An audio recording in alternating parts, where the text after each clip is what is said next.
Bem, boa noite a todos. Com muita alegria que eu retorno à casa, esta casa de oração, de amor, esta casa que tem uma grande importância na comunidade, na cidade de Esperança, de esclarecimento sobre a doutrina espírita e, sobretudo, sobre o Evangelho de Jesus. As reflexões de hoje, como nosso amigo Pedro Paulo falou, é acerca do tema... Ok, obrigado. Sobre o tema Laços de Família. E aí, dando uma olhada no Evangelho, segundo o Espiritismo, as partes que tratam sobre família, eu resolvi iniciar por uma frase que tem lá no finalzinho do capítulo 14, honrai a vosso pai e a vossa mãe, que é na parte de instrução dos espíritos, que diz o seguinte: de todas as provas, as mais penosas são as que afetam o coração. E a gente percebe que quando alguma coisa envolve a nossa família, é quando mexe de verdade com os nossos sentimentos, né? Então, por isso, a valorização da nossa família é fundamental, principalmente nos dias de hoje. Valorizar, a gente precisa esquecer um pouco aquele valorizar quando perde, né? Que muita gente só tem aprendido assim. E aí, eu lembro de um vídeo que eu vi há uns dias no YouTube, de um rapaz, e o título do vídeo era Coisas de Mãe. Nesse vídeo ele trazia algumas coisas que a mãe dele fazia quando estava encarnada. Por exemplo, ela dizia sempre que um bom banho resolvia muita coisa. Então, quando tivesse com problema de relacionamento com o namorado, com a namorada, toma um bom banho que passa. Né? Quando tiver com uma dor de cabeça muito forte, toma um bom banho que passa.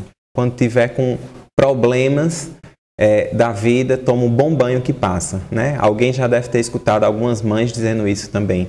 E aí ele dizia também que a mãe dele tinha uma mania de mudar as disposições dos móveis em casa. Ela sempre queria mudar, deixar a sala diferente, os quartos diferentes, e às vezes quando ele chegava, o quarto já estava de outra forma, a cama estava no lugar do guarda-roupa, o guarda-roupa no lugar da escrivaninha, e a escrivaninha já tinha ido embora, porque não cabia mais naquela configuração. E ele lembrava muito com aquela saudade bacana da mãe dele, já desencarnada, e dizendo que ela deixou de existir, mas não deixou de viver nas minhas memórias. E aí a gente lembra de pessoas que dizem, por exemplo, que convivem melhor quando estão longe, né? Tem pessoas que dizem assim, eu passei a conviver melhor quando estou longe. Mas a gente não pode viver em função disso. Claro, se tivemos essa oportunidade, ótimo, e que a gente aprenda sim a viver bem, mesmo com a distância. Mas eu lembro que esse ano, em maio, a gente teve lá em Campina Grande um evento para jovens, que se chama CONGEB, Confraternização das Juventudes da Borborema, e eu estava evangelizando uma turma de 17 e 18 anos. E um jovem estava relatando um momento lá, num determinado momento, o caso de uma amiga e sua mãe, que eles tinham grandes dificuldades de sair de casa. E o que ela mais queria era justamente isso, sair de casa porque achava que assim iria conviver melhor com o seu pai. Né? E tentavam de tudo, não conseguiam. Não conseguiam, inclusive, porque uma das principais amarras que existiam era a financeira. Então, até para conviver longe, até para a gente conseguir se desprender e ir morar em outra casa, em outra cidade, em outro estado, o que for, a gente precisa ter um certo tipo de independência e também o merecimento para conseguir se desprender daquele laço material, mas nunca do espiritual, porque a família tem um porquê. Né? E aí, para a gente fortalecer os laços da nossa família, é preciso a gente honrar também e principalmente nosso pai e a nossa mãe. Kardec, ele organiza o capítulo 14, honrai a vosso pai e a vossa mãe, do Evangelho, de uma maneira muito interessante. Ele começa trazendo o Novo Testamento, na passagem em que o jovem rico pergunta a Jesus: bom mestre, que farei para herdar a vida eterna? E depois ele traz o Velho Testamento. E aí os tópicos são: vós sabeis os mandamentos. Não cometereis adultério, não matareis, não furtareis, não prestareis falsos testemunhos, não fareis mal a ninguém. Honrai a vosso pai e a vossa mãe. E logo em seguida tem: honrai a vosso pai e a vossa mãe, a fim de viverdes longo tempo sobre a terra que o vosso Senhor vos dará. E aí, esses tópicos, eles vêm justamente para confirmar lá o que o capítulo 1 do Evangelho traz. Eu não vim destruir a lei, mas dar-lhe cumprimento. Jesus vem fazer uma releitura justamente desses mandamentos e resumi-los em 2. Amar a Deus sobre todas as coisas e amar ao próximo como a si mesmo. E mais do que isso, Jesus vem exemplificar, porque esse é o grande desafio, né? A teoria, a gente tem grandes oportunidades de estudá-las, mas exemplificar no nosso dia a dia, esse é o grande desafio. Eu estava assistindo um vídeo de uma pastora, esses vídeos curtos que a gente vê em Instagram, e aí eu fui ver a palestra dela toda. Algumas divergências naturais, por ela ser evangélica, mas ela trazia um trecho muito importante, que ela dizia o seguinte: alguém aqui já chamou alguém para vir à igreja e essa pessoa não veio, né? E aí para o centro espírita também, com certeza a gente já convidou, vamos lá para o centro espírita. E aí ela diz uma coisa bem forte, mas que parece muito real, às vezes também. Ela diz: talvez essa pessoa não tenha vindo, não tenha aceito o seu convite porque ela não vê Jesus em você. Porque ela não vê Jesus nas suas atitudes, porque ela não vê a mudança que a gente subentende que você está indo à igreja, indo ao centro, indo a uma religião para modificar a sua vida, para modificar as suas atitudes, os seus comportamentos diariamente. E aí a gente vê a importância do exemplo. E Jesus vem nos mostrar que é preciso a gente honrar o nosso pai e a nossa mãe material, para só assim a gente ter condições de honrar o nosso pai espiritual. E isso é algo que a gente precisa passar de geração em geração, porque os laços familiares são exatamente os laços, a construção dos laços da sociedade, né? E a sociedade hoje está muito desestruturada, com muitos problemas éticos, morais, fruto muitas vezes de uma educação dentro de casa pobre, de uma educação deixada de lado, de uma educação sem estar pautada no Evangelho de Jesus. E aí a gente pensa: e o que é honrar? Né? Honrar é amar, mas vai além de honrar. Né? É ter respeito, mas vai além de ter respeito, é ter devoção, é ter piedade filial, que também é o tópico, o segundo tópico desse capítulo do Evangelho. E lá no dicionário diz que piedade é ter compaixão, comiseração, dó, misericórdia. Aquela misericórdia que a gente tanto pede diariamente nas nossas preces e que é tão difícil a gente exercer para com o outro. E aí, no tópico de piedade filial diz: o mandamento honrai a vosso pai e a vossa mãe é uma consequência da lei geral de caridade e de amor ao próximo, porque não se pode amar o próximo sem amar pai e mãe. E aí a gente lembra que alguns países, por exemplo, muito comum o abandono de idosos nos asilos, né, de jovens que completam 18 anos e são colocados para fora, segue tua vida, né? É algo cultural também, não é muito próximo da gente, mas aí a gente pensa: e o propósito da família, né? Porque as pessoas não são descartáveis e principalmente os laços dessas famílias não são quebrados facilmente assim, porque tem todo um planejamento reencarnatório para a gente estar ali juntos com aquelas pessoas necessariamente.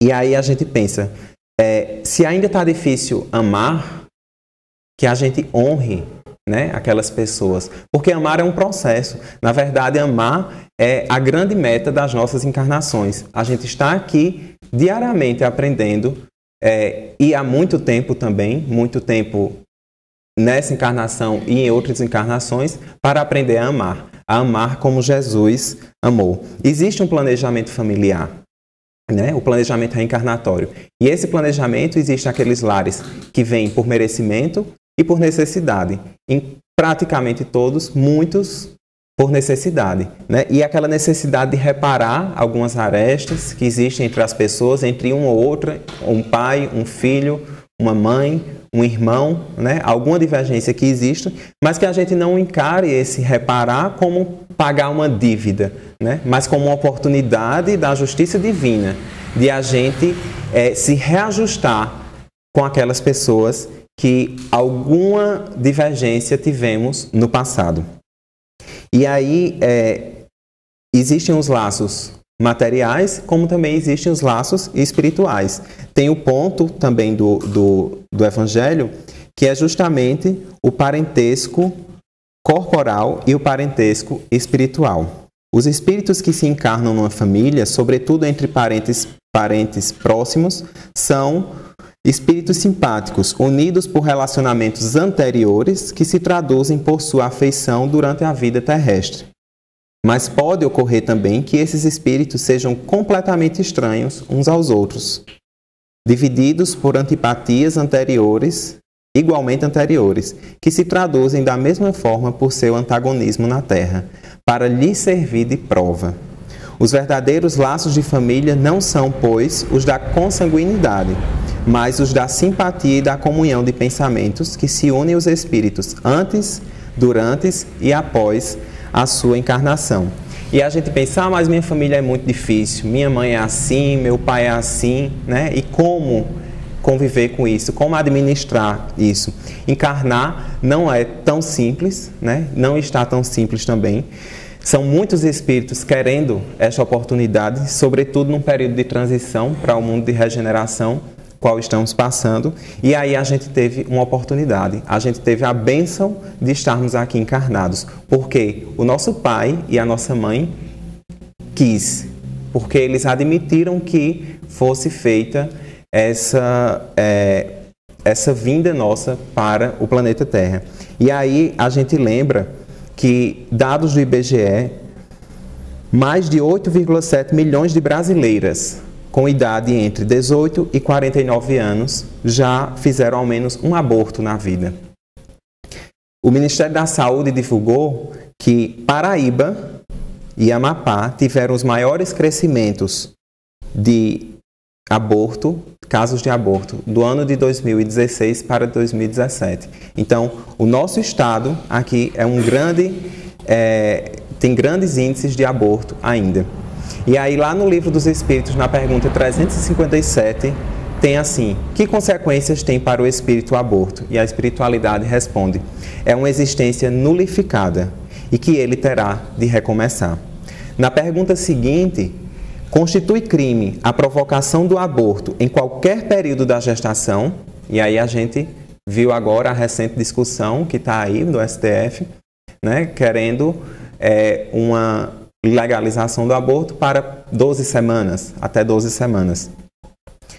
E a resposta é: há crime sempre que transgredis a lei de Deus. Uma mãe, ou quem quer que seja, porque não comete crime de aborto somente a mãe, pelo fato de o feto estar na sua barriga, cometerá crime sempre que tirar a vida a uma criança antes do seu nascimento. Por isso que impede uma alma de passar pelas provas a que serviria de instrumento o corpo que se estava formando. Então veja a responsabilidade de a gente tirar a oportunidade de um espírito passar pelas provas, pelas expiações que seriam essenciais para a sua evolução espiritual. Por outro lado, também existem aqueles pais, aquelas mães, por exemplo, que não têm afinidade e que, como o termo do Evangelho mesmo traz, odeiam seus filhos. E aí a pergunta 891 traz: estando em a natureza o amor materno, como é que há mães que odeiam os filhos, e não raros, desde a infância destes? E a espiritualidade responde: às vezes é uma prova que o espírito do filho escolheu, ou uma expiação, se aconteceu ter sido mau pai, ou uma mãe perversa, ou um mau filho, noutra existência. Mas essa violação das leis da natureza não ficará impune, e o espírito do filho será recompensado pelos obstáculos que haja triunfado. E aí a gente lembra lá do capítulo 5 do Evangelho, também segundo o Espiritismo. Bem-aventurados os aflitos, e tem as causas atuais das aflições. No tópico causas atuais das aflições, é justamente o outro lado de não ser algo de outra encarnação. É justamente quando, nessa encarnação, os pais têm uma grande responsabilidade na educação e na orientação dos seus filhos. E aí ele diz assim: quantos pais são infelizes com seus filhos porque não combateram suas más tendências no princípio, por fraqueza ou indiferença, deixaram de se desenvolver neles os germes. Deixaram desenvolver neles os germes do orgulho, do egoísmo e da tola vaidade que secam o coração. E aí depois ele traz um trecho bem forte, né, que aí pesa bem a responsabilidade e a consciência da gente, porque ele diz assim: que todos aqueles que são atingidos no coração pelas vicissitudes e decepções da vida interroguem friamente sua consciência, que remontem progressivamente à fonte dos males que os afligem, e verão se, mais frequentemente, não podem dizer: se eu tivesse ou não tivesse feito tal coisa, eu não estaria em tal situação. Né? E aí a gente se pergunta: os meus pais não cumprem as funções que eu acho que deveriam cumprir, então que a gente deixe que a própria vida, mas que, sobretudo, a justiça divina se encarregue de reorganizar essa trajetória, porque nós não somos juízes do mundo. Né? Se o pai não comunga com o mesmo objetivo que eu seja um bom filho. Inclusive para eu não me comprometer muito mais, né? Porque quando uma pessoa faz algo que não é coerente com o Evangelho, com as leis de Deus, e eu vou fazer algo para revidar, enquanto a pessoa faz algo para mim e eu estou na minha, é um problema dela. A partir do momento que eu vou revidar e que vou fazer algo para como uma revanche, aí o problema passa a ser meu também. Porque aí a responsabilidade é minha de estar descumprindo com as leis do Evangelho. Não sabemos o porquê dos nossos pais terem determinados comportamentos, dos nossos filhos terem determinados comportamentos, e a gente não sabe, principalmente, o porquê de nós estarmos passando por isso, o porquê de a gente estar inserido naquilo. E muitas vezes é interessante que a gente também nem saiba, né? Porque talvez a gente não suportasse saber o que nós fizemos no passado para estar passando por tanta dificuldade, né? Porque todos nós temos dificuldades nas mais diversas searas na nossa vida, no nosso dia a dia.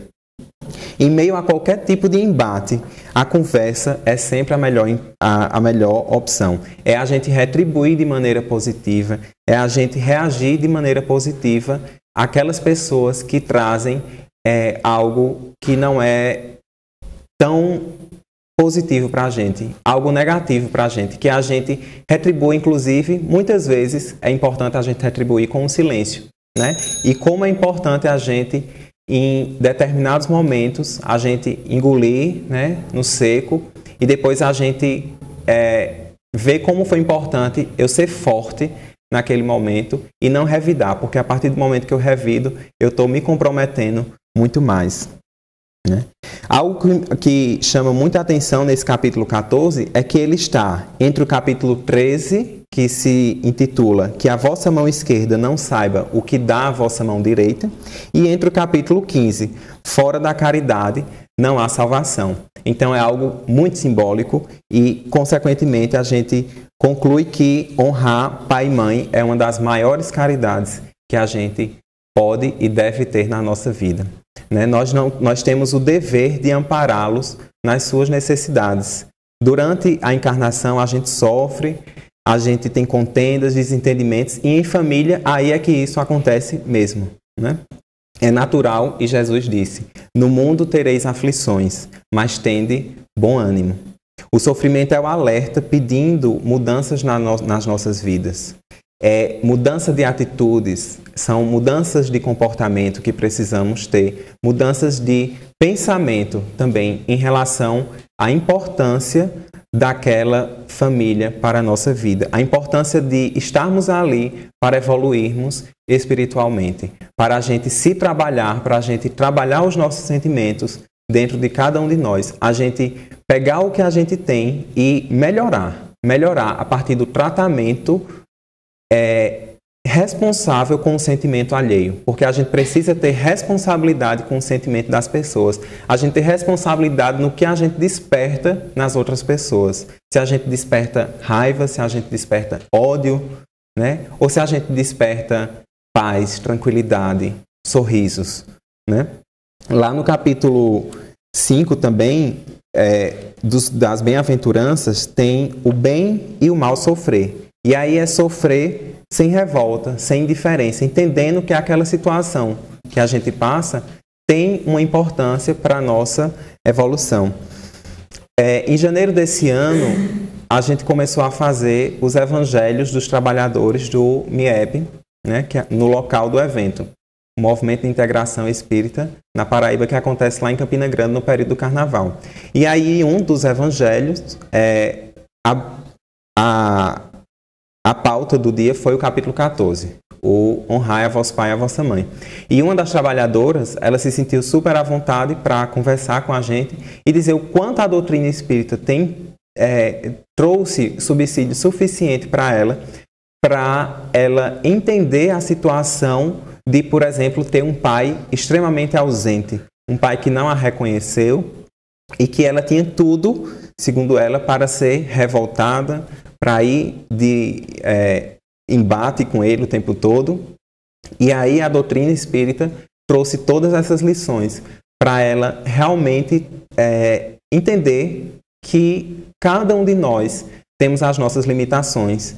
E aí é quando a gente vai crescendo e vai vendo que aqueles pais que nós temos não são aqueles super-heróis que a gente acha quando é criança que são pessoas, que são espíritos com suas limitações, com suas imperfeições, tanto quanto nós, mas que devemos todo o respeito e todo o amor dedicado a eles, porque eles escolheram pela nossa vida, eles nos deram a oportunidade de a gente nascer para que aqui a gente pudesse passar pelas provas e expiações necessárias para a nossa evolução.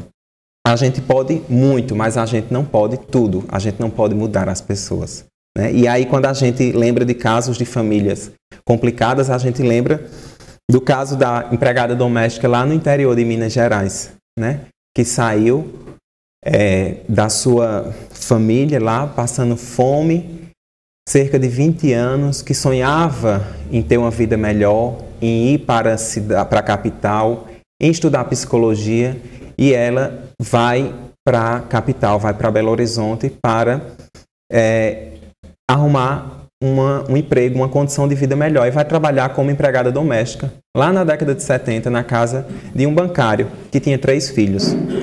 Nesta oportunidade que ela começa a trabalhar, ela se engraça, como diz o outro, do rapaz mais novo, de 18 anos, e engravida, né? Então vejam, um bancário, década de 70, a empregada grávida do filho mais novo. O escândalo que aquilo poderia acontecer, né? Poderia se espalhar.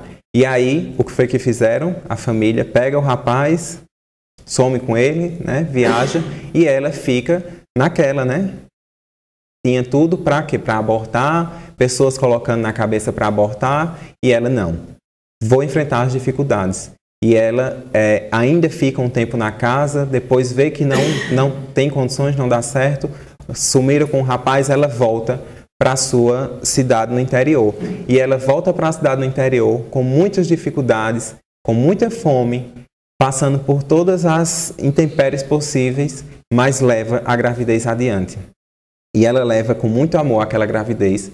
E hoje, dessa gravidez, fruto dessa gravidez, nós temos grandes lições, que é o nosso expositor espírita Haroldo Dutra Dias, né? Juiz de direito, que traz grandes lições, estudioso do Evangelho e que nos ensina diariamente através das suas exposições, dos seus estudos.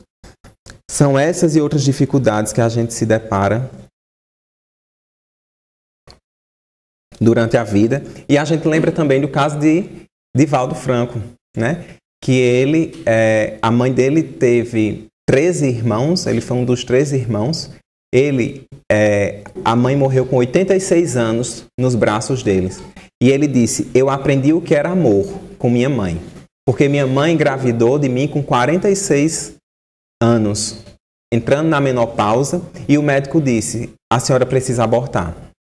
A senhora precisa abortar porque senão a senhora tem um risco enorme e uma possibilidade de morrer.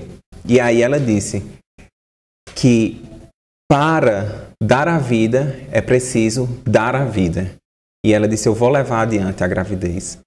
E levou. Hoje nós temos Divaldo aí, que dispensa comentários. E ele disse que desde o dia que a sua mãe desencarnou, aos 86 anos nos braços dele, ela não deixou de aparecer para ele, de conversar com ele.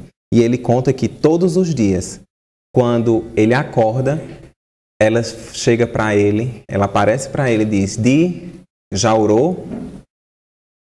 O dia vai começar e você não sabe se você ver o sol se pôr.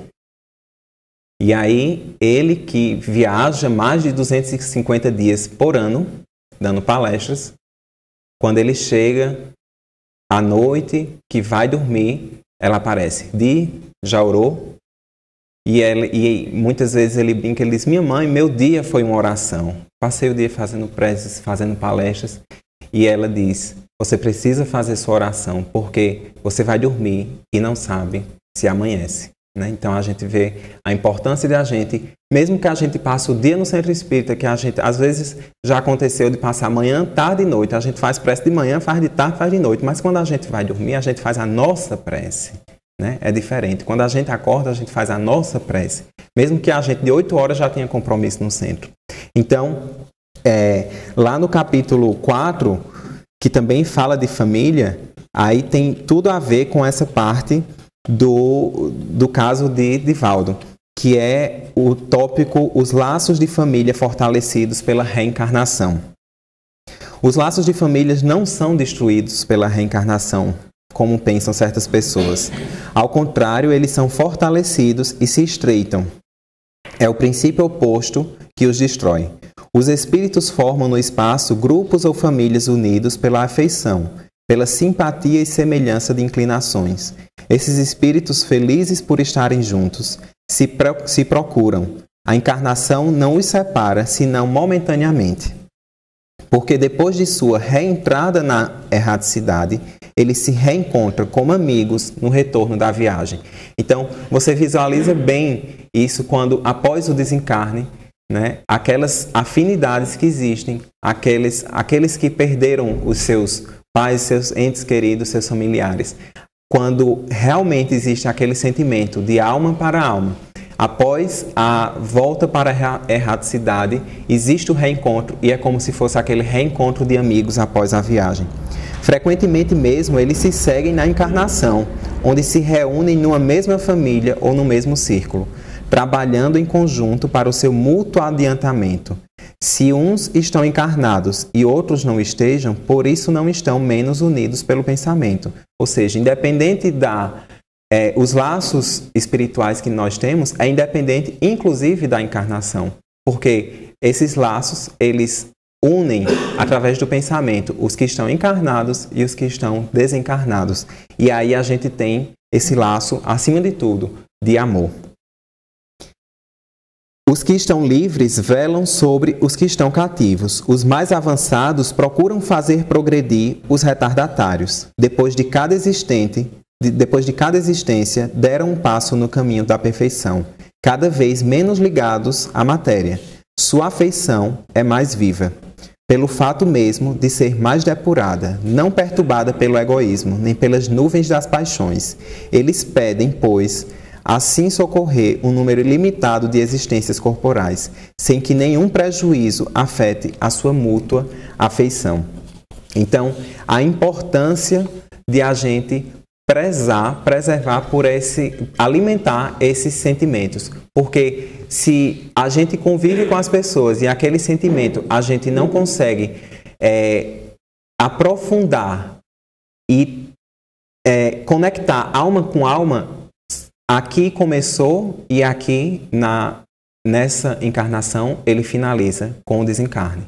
Mas quando a gente consegue se conectar com as pessoas dessa forma, amando, respeitando, honrando, a gente consegue levar e aprofundar esses laços espirituais que só nos engrandecem, porque a gente está ampliando a nossa família espiritual.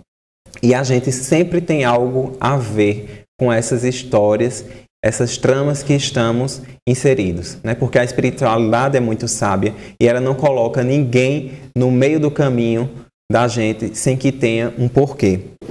Acima de tudo, é preciso a gente lembrar que somos filhos de um Pai que não nos desampara jamais, que está conosco independente de qualquer coisa, que está conosco mesmo quando a gente acha que não está, quando a gente está passando pelos problemas familiares, pelos problemas que são de fora e que afetam também a nossa família, né? Principalmente, às vezes a gente está dentro da nossa família e a gente não sabe o que o outro está passando, né? Principalmente nos dias de hoje, em que cada um fica na sua televisão, no seu celular, nos seus quartos, e não existe tanto, claro que ainda existe algumas famílias que prezam por isso, aquelas reuniões que é o olho no olho, que é o sentar ao lado, é você ficar um pouquinho, depois do jantar, depois do almoço, ficar mais um pouquinho sentado e escutar mais o outro, né? Às vezes a gente fica numa discussão ali, a vida extremamente acelerada, e a gente às vezes não sabe o que a nossa mãe, o que o nosso irmão, o que o nosso pai está passando. E aquilo afeta diretamente a nossa família, né? A gente precisa desencarnar melhor do que aqui chegamos. Essa é a lei do progresso. Talvez eu ainda não ame como deveria, mas que eu ame com tudo que eu puder, né? Isso é a gente experimentar o sentimento de gratidão. O Espírito André Luiz, ele diz: lembra-te de que a dívida para com os teus pais terrestres é sempre insolvável por sua natureza sublime. Ou seja, a gente jamais conseguirá pagar essa dívida que a gente tem com os nossos pais, pelo dom da vida que eles nos deram. Tem uma mensagem aqui desse livrinho de Andrei Moreira, pelo Espírito Dias da Cruz, que é muito interessante, que se intitula Honra a teu pai e a tua mãe.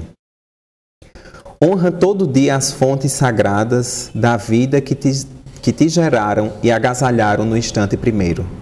Pode ser que teus pais não tenham sido aqueles que você achava que deveria ser, ou tenham se comportado de modo a feri-lo de alguma sorte. Eles também são humanos. No entanto, foi por meio deles que recebeste o vaso sagrado que te abriga, o corpo abençoado no qual estagias, em direção à harmonia e à paz, expressando a vida dada por Deus a ti, e isso os torna eternamente dignos. Olha com amor para teus genitores, honrando-os com a tua gratidão, e deixa que a força sagrada de sua grandeza te abasteça. Desiste de toda crítica e julgamento, abrigando em tua alma somente o louvor e o reconhecimento. Não és vítima de nada nem de ninguém. E, se te encontras vivo, deves isto àqueles que foram instrumentos de Deus para ti. Honra-os, pois, fazendo de tua vida um exercício de amor sadio e produtividade para o bem comum, e encontrarás alegria para a tua alma. E aí, para ir finalizando, a gente convidei Maiara para vir hoje aqui para a gente fechar com uma música que eu acredito que muitos de vocês conhecem, né? E essa música, ela traz a importância de a gente preservar, a gente nutrir os laços das nossas famílias. Que nós lembremos sempre que é tempo de estar perto É tempo de amar, de respeitar, de deixar algo de bom nas pessoas, principalmente naquelas que estão conosco dentro de casa. Né? Honrar os nossos pais, a nossa família e fortalecer esses nossos laços.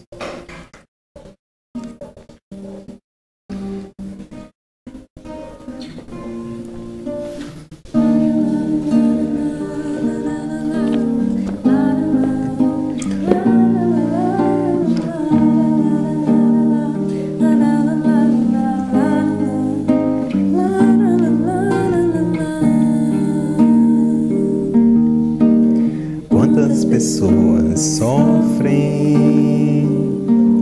por não ter ninguém do seu lado.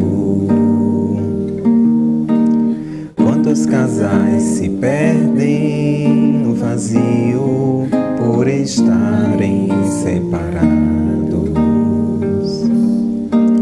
Deixam-se levar nos desatinos e sentem falta do amor. Olham para si e veem que estão sofrendo. Não sabem como suportar a dor. Bom é você abraçar seus familiares no aconchego, amigo. Bom é você chegar no lar contente, do sorriso fazer um abrigo. Ame sua família, mesmo que nela exista alguém que lhe magoou. Aproveite o momento de esclarecimento. No futuro se colhe o que se plantou. É hora de apertar os laços da família com amor, ligando todos felizes na mesma união. No pulsar de um só coração. É hora de apertar os laços da família com amor, ligando todos felizes na mesma união. No pulsar de um só coração.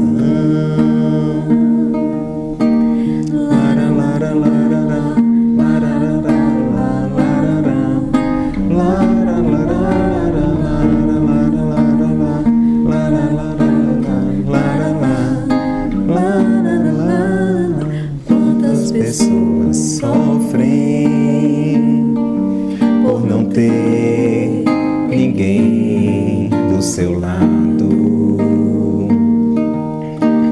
Quantos casais se perdem no vazio por estarem separados. Deixam-se levar nos desatinos e sentem falta do amor. Olham para si e veem que estão sofrendo. Não sabem como suportar a dor. Bom é você abraçar seus familiares no aconchego, amigo. Bom é você chegar no lar contente, do sorriso fazer um abrigo. Ame sua família, mesmo que nela exista alguém que lhe magoou. Aproveite o momento de esclarecimento. No futuro se colhe o que semeou. É hora de apertar os laços da família com amor, ligando todos felizes na mesma união.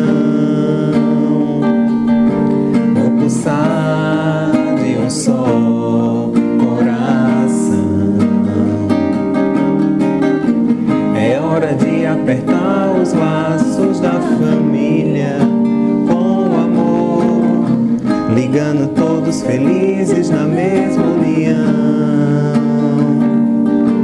no pulsar de um só coração.